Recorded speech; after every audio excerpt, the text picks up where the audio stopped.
Well, hello there. Welcome to the Obi Thorn Alliance. I'm Jacob. And I'm Luke, and we're the YouTube channel that offers the opinion of two different perspectives. We got that as someone on the autism spectrum and someone who is not.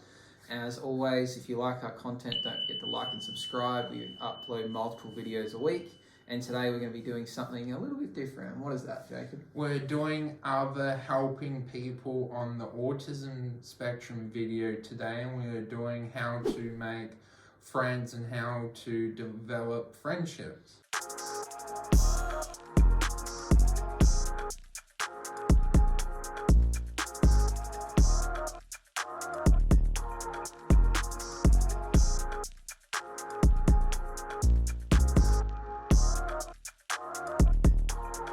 Cool. So Jacob's done a few courses before, and he's currently in the middle of doing one, and it's teaching how to make friendships and engage with people. So what we're going to do is we're going to talk about some tips of things to do, things to avoid, and then we'll do a bit of a role play on what good communication would look like, and that might be helpful for someone on the spectrum on how to make friends, and also might be helpful for people that are not on the spectrum in terms of how to engage with someone that might be that's trying to make friends with you.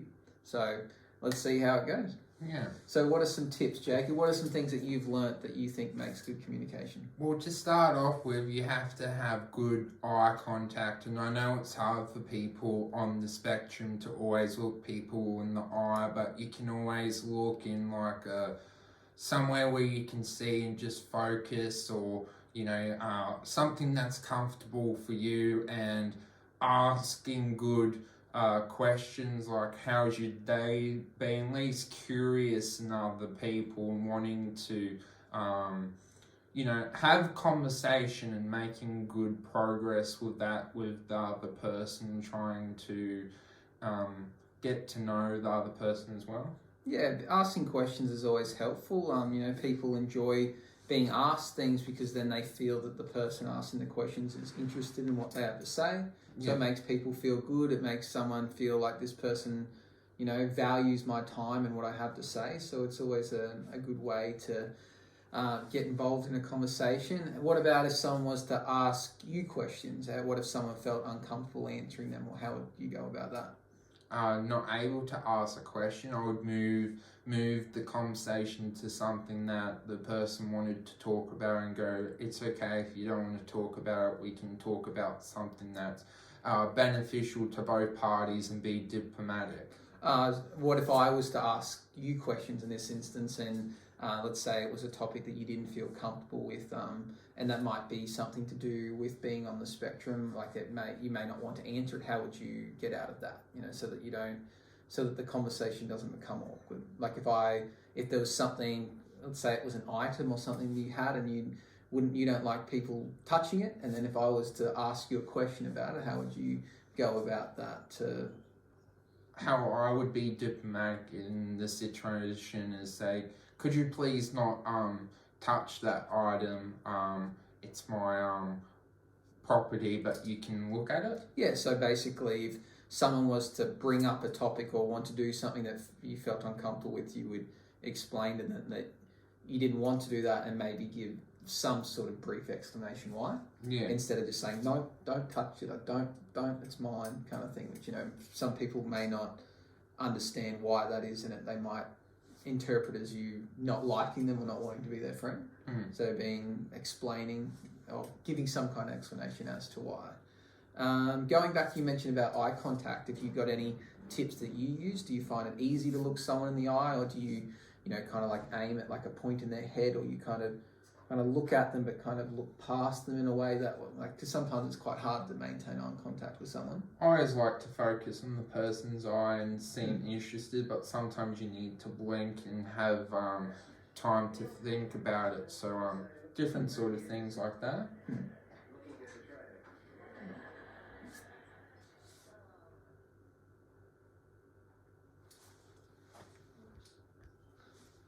So something I do, I actually find it quite difficult to look people in the eyes. I try and look at them but kind of look past them. So then to that person, it looks like I'm looking at them, but I'm kind of focusing on, a picture in the background or some kind of objects, and that way, I'm maintaining eye contact, or so it seems, but I'm not completely looking them right in the eyes, because sometimes some people might find that a bit difficult to do.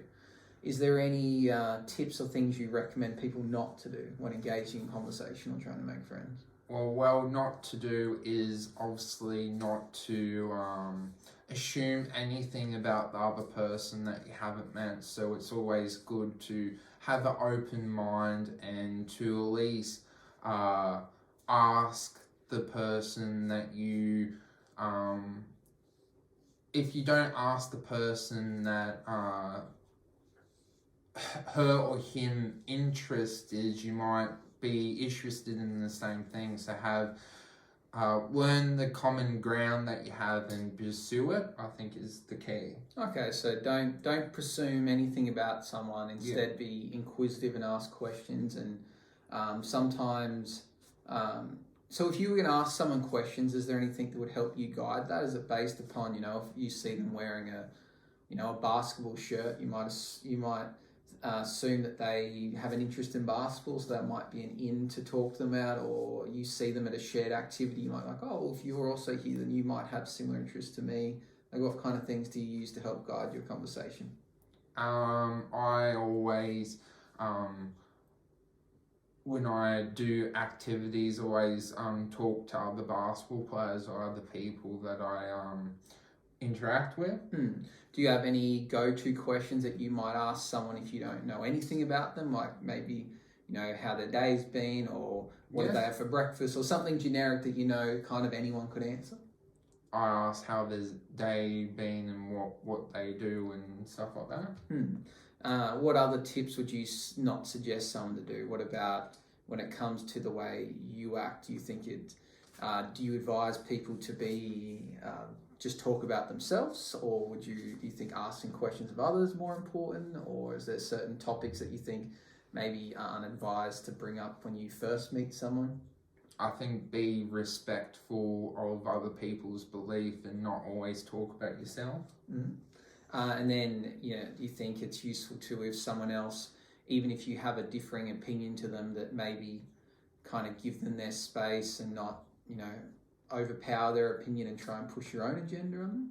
Yeah, that's a good point. Yeah, as you get to know someone a bit better, then maybe you might be able to push that. But when you first meet someone, sometimes that person might be nervous meeting you themselves, so they might say a few things that they may not mean. So, you got to kind of take it as it goes. Yeah. Any other do's or don'ts? I would say don'ts is to swear or to always present the best you can. First impressions do count, but they shouldn't be the be-all, end-all. You always got to give people the chance to improve. Do you one last chance, if there's anything else you want to add, or do you think we should move into maybe showing a role play of what good conversation would be like? I guess one more thing is to try and do group activities. I always try and do group things with my friends on the weekend, and do movies and bowling, and try and do group things so you feel together and connected, because if you're isolated, you feel alone. Yeah, group activities are always good, I guess, because you get to meet a larger group of people. Plus, if you don't have something, that, let's say there's 5 people and there's 1 or 2 people in there that you don't have lots in common with, but the others you do, you kind of got a reason you can all mix. And where if you were to hang out one-on-one with one of those other people, maybe you might find it a bit hard to engage. So once you've got a bigger group, it makes it easier, and you can kind of be involved as little or as much as you want. Yeah. So let's go into a role play. So what we'll do is, let's say I'm someone that you want to make friends with, and you want to show how you would engage in conversation with me and keep the conversation flowing. What names are we using? Oh, we can use our own names if you like. So I'll be Luke and you be Jacob, and let's say we're at the dog park. So you've brought your dog along, and I've got my dog with me as well, and you've came up and wanted to strike a conversation. Hello there. What sort of dogs do you have there? I have 2 chocolate Labradors. What type of dog do you have? Maltese. Okay, that's interesting. I haven't seen many Maltesers around. Tell me a little bit about your dog. He's 12 years old. He's a special dog, and he loves going for walks. What's special about your dogs? My dogs, oh, well, they're siblings, actually. I have a boy and a girl, and they both have the same mother, but That's different special. dad. Yeah. How often do you come to this park? This is the first time I've been, actually.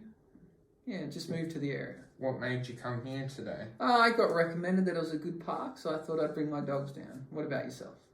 I always enjoy coming here. Is this your regular spot? Yes. Okay. How old are your dogs? They're 4 and 5. So Charlie, the older one, she's from a different litter, and she was born first. And then Oliver is a bit younger, but as I said, they have the same mother, just different dad. So, yeah. And you've already mentioned your dog's 12. Yeah. Is there any other parks that you take them to? Not really. I've only just moved here, so we're just seeing what this park is like. And you know, if they like it, we'll keep coming back. Otherwise, we could go to some others. Do you know any other around here that you'd recommend? Yeah, there's ones in Broad Beach and all over. Okay. Well, they're liking this one so far, so we might come back here again soon. How often do you walk your dog? I try and walk them every day in the morning, but then on special occasions like today, I'll bring them to the park. They're a bit crazy sometimes, so I try and avoid bringing them to the parks if it's going to be too busy. What sort of food do you give them? They're my dogs. They get like biscuits, so like kibble, some people might call them. So what do you feed your dog? I cook him human mince with carrots and zucchini. Very lucky. Yeah, my dogs love their food, so I think we try and keep it simple. Otherwise, they'd eat the whole house. Is your dog your favourite animals? They're the only pets I have, but yeah, I'd say so. Dogs are my favourite animals. I don't mind cats, but they make me allergic sometimes. So I get like a runny nose and watery eye around cats. That's interesting to hear. Yeah, what about yourself? Do you have any other pets? No, just my dog. Very nice. Are you coming here again another time? I think so. I might bring the dogs here over the weekend if they're lucky and if the weather lets me. Would you like to meet up again that time? Yeah, for sure. Yeah. Would you like to exchange numbers? Yes. Okay. Cool. Okay. Well, I'll give you my number, and it was nice to meet you. Nice to meet you. Cool. So how do you think that went? Very well. Yeah. So you did well at keeping the conversation going there. You did as well.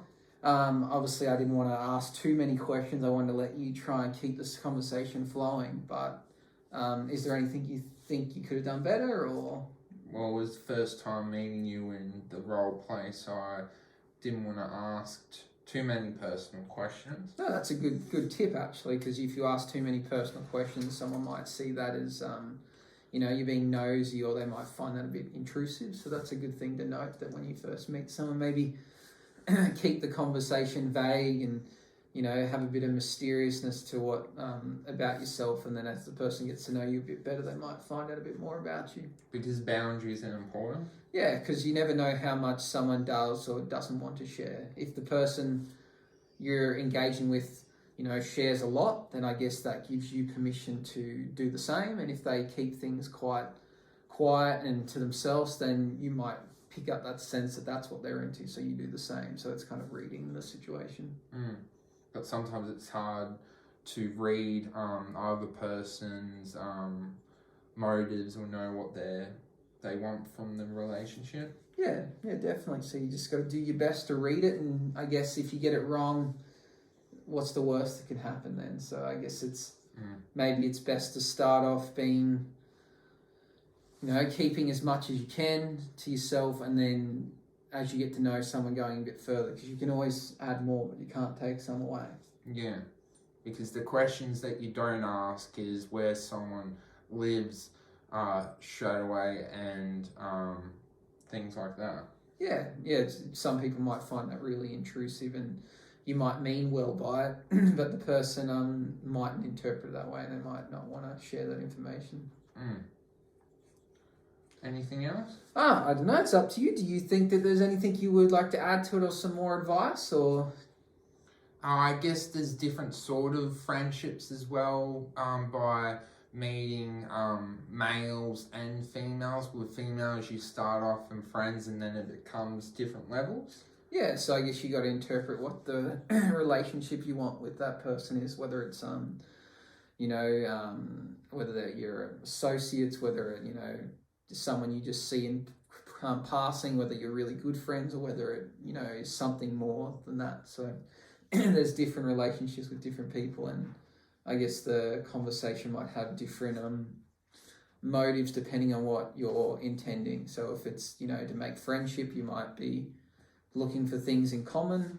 If it's you're approaching the person to be a potential partner, then you might be asking questions that are a bit more suggestive about like catching up and going on a date kind of thing. So you got to weigh up what your intention is of the conversation and what kind of things you might talk about.